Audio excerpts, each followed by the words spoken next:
वर्णानाम अर्थ संज्ञानाम रसानाम छंदसामयपि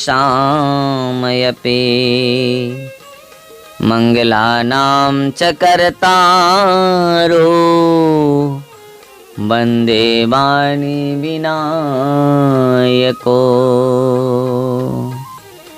चले श्रोतागण, अब हम सब प्रवचन के क्रम में।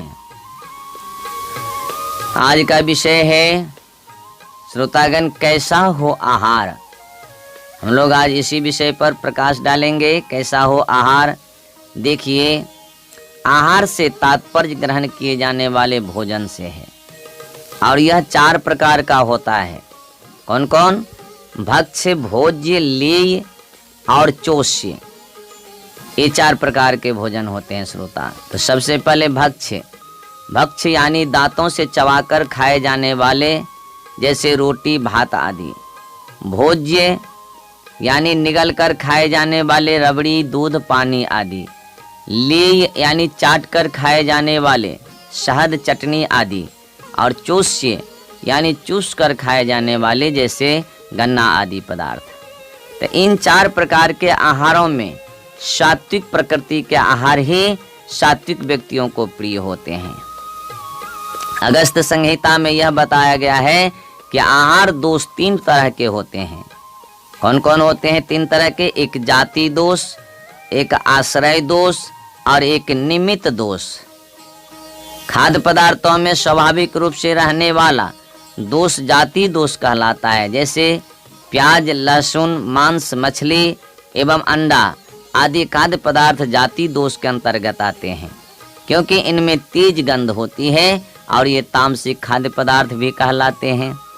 आश्रय दोष वह है जिसमें कोई खाद्य पदार्थ निकृष्ट व्यक्ति या स्थान का आश्रय प्राप्त कर लेता है, तो उसके संपर्क के कारण उसमें आश्रय दोष आ जाता है।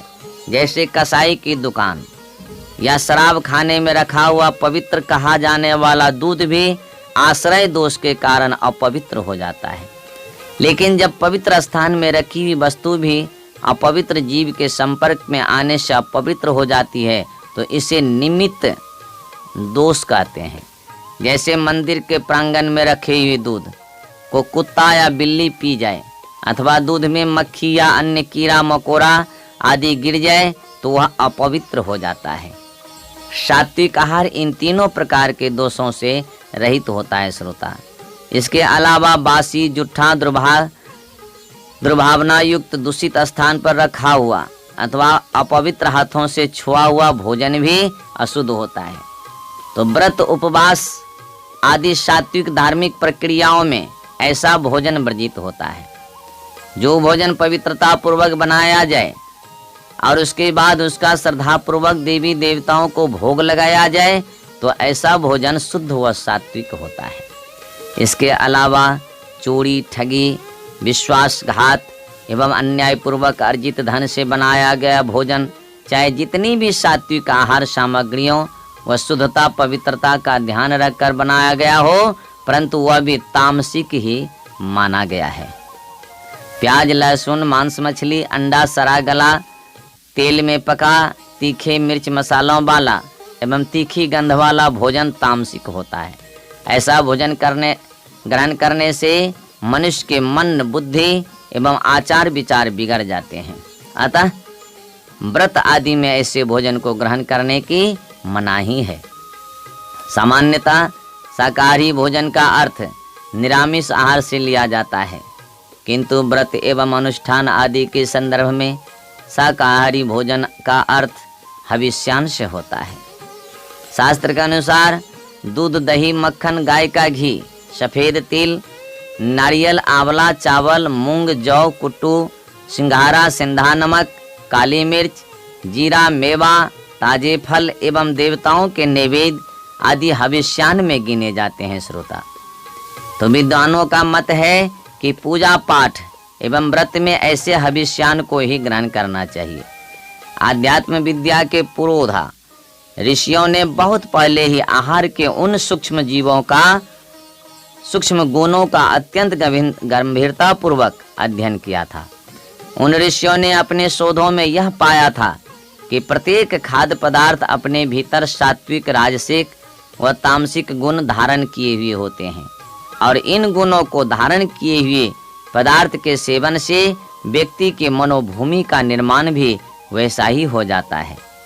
तो अपने अध्ययन में उन्होंने यह भी पाया था कि आहार में निकटवर्ती स्थिति का प्रभाव ग्रहण करने का भी एक विशेष गुण होता है।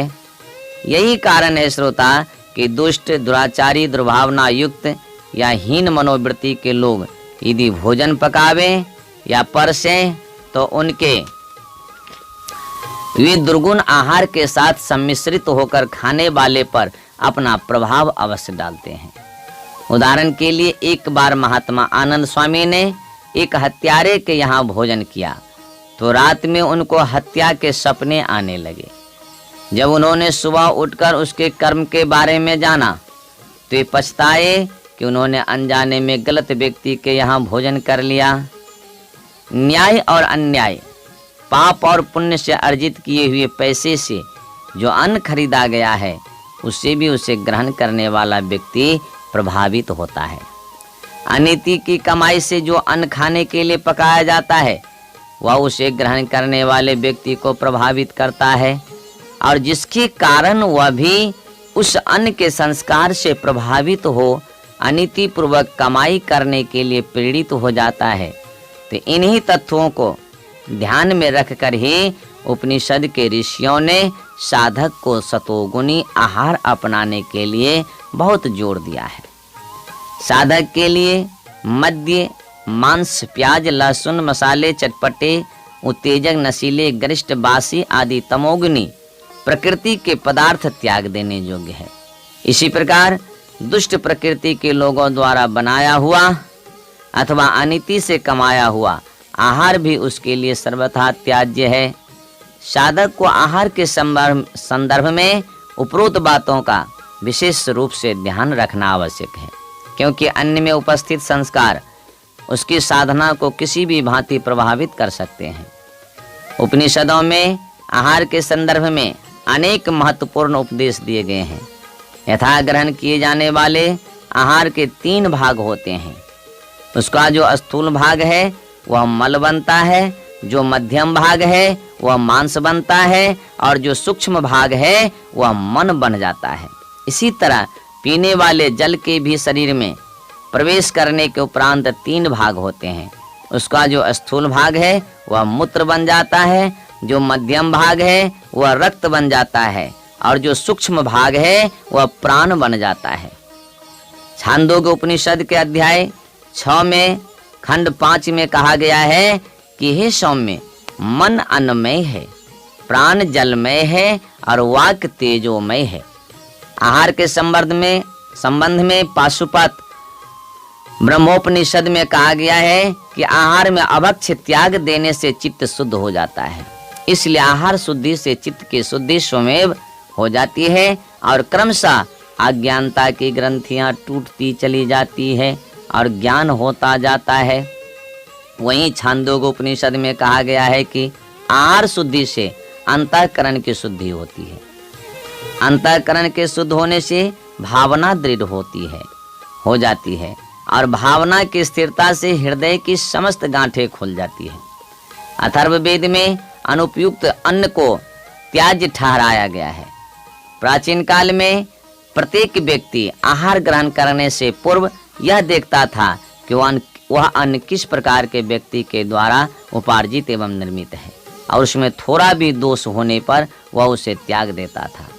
उस समय केवल पुण्यात्माओं का अन्न ही लोग स्वीकार करते थे। किसी के पुण्यात्मा होने की एक कसौटी यह भी थी कि वे लोग उनका अन्न ग्रहण करते हैं या नहीं। अथर्ववेद में कहा गया है कि सर्वो बा एष जगदपाम्पा यस्यानन नासनन्ति, अर्थात वही व्यक्ति पुण्यात्मा है जिसका अन्न दूसरे खाते हैं।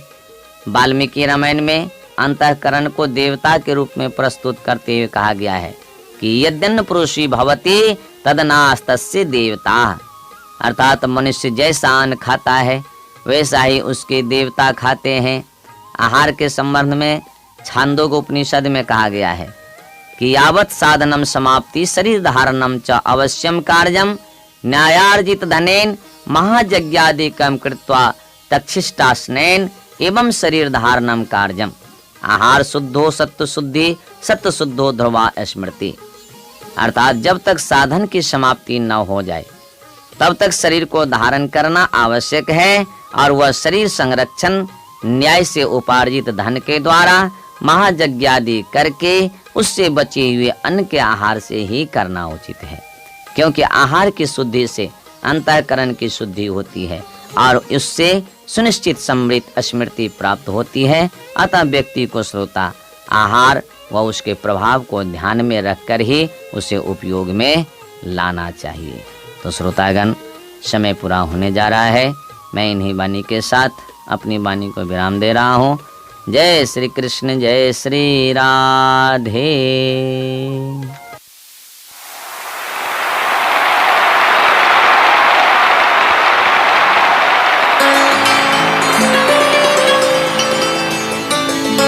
गामा